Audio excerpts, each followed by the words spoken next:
In 1975, researchers in England randomly gave retirees between the ages of 75 and 81 either a caged parakeet or a potted begonia. They also evaluated the retirees' psychological well-being and their interest in and attitudes toward other people.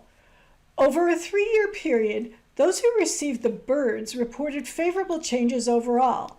They had more friends, more visitors, and were more involved in their communities compared with those who had received plants. The birds served as a focal point for communication with visitors. In addition, the retirees' physical and psychological health evaluations improved. We know that the elderly are often at risk for social isolation, which can lead to depression, which in turn can affect physical health. Could keeping a bird as a pet really be the key to physical and mental health? In 1980, a team of researchers conducted a study of the effects of social isolation and support on survivors of heart attack.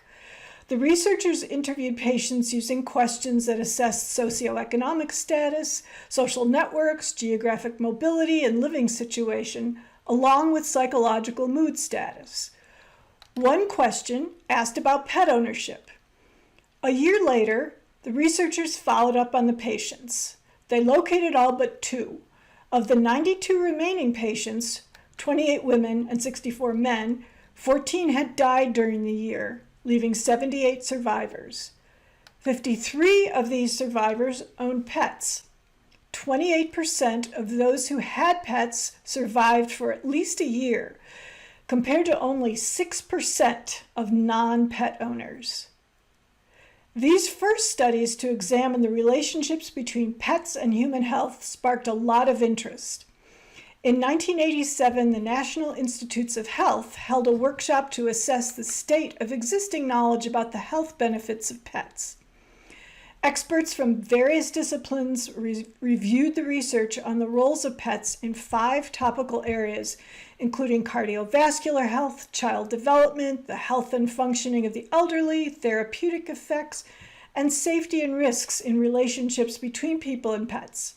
The resulting report recommended increased research, particularly on the relationship between animals and the health of children and the elderly.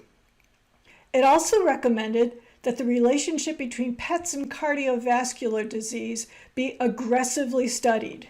Moreover, the report emphasized the need for rigorous statistical methodology. In some studies, sample sizes weren't large enough to support definitive conclusions.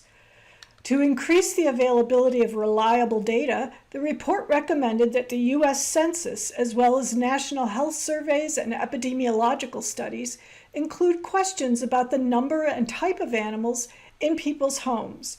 It also called for more diversity within samples, especially with regard to socioeconomic status and race.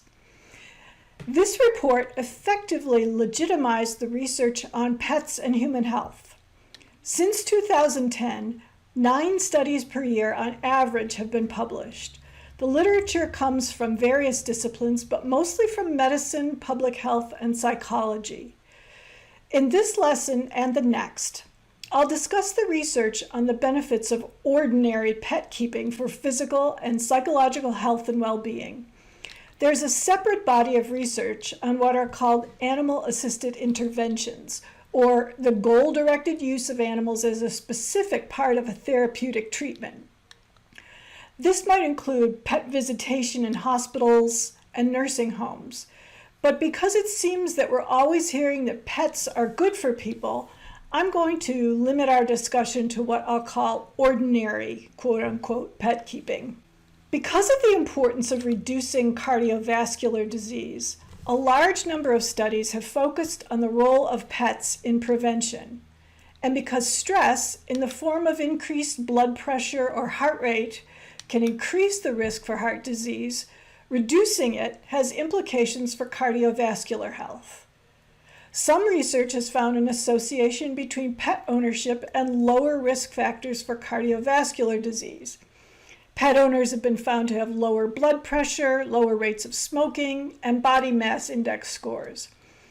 Pet owners have been found to have lower rates of depression and higher scores on physical quality of life. However, owning or caring for a pet of one's own might not be required.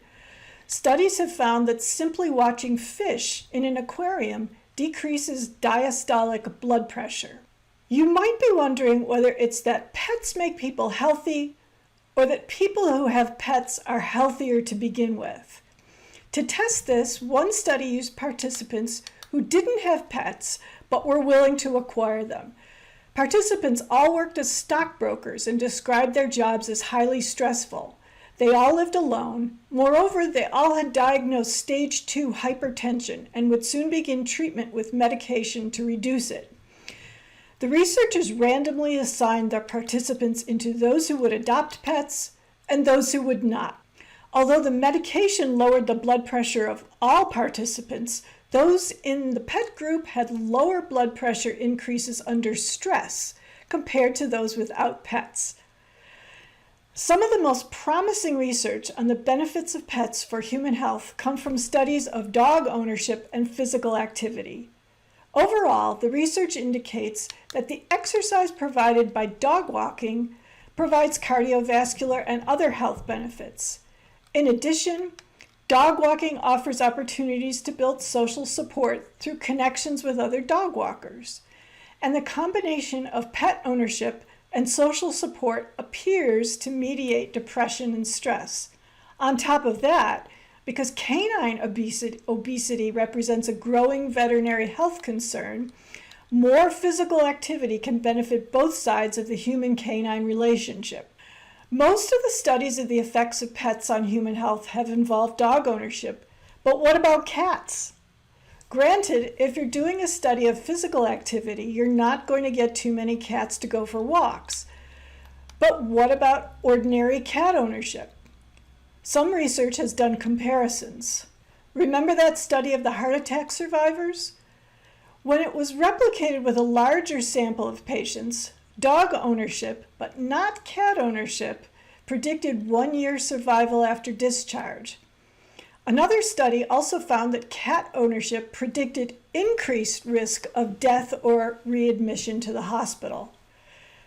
Cat owners should not lose hope, however. More recent studies have found more promising results. Using large national representative samples, at least 2 studies have found a significantly lower risk for death following heart attack among previous or present owners of cats, rather than dogs. So if you're hoping for good health and a long life, should you have a dog or a cat as a pet? To be on the safe side, why not both?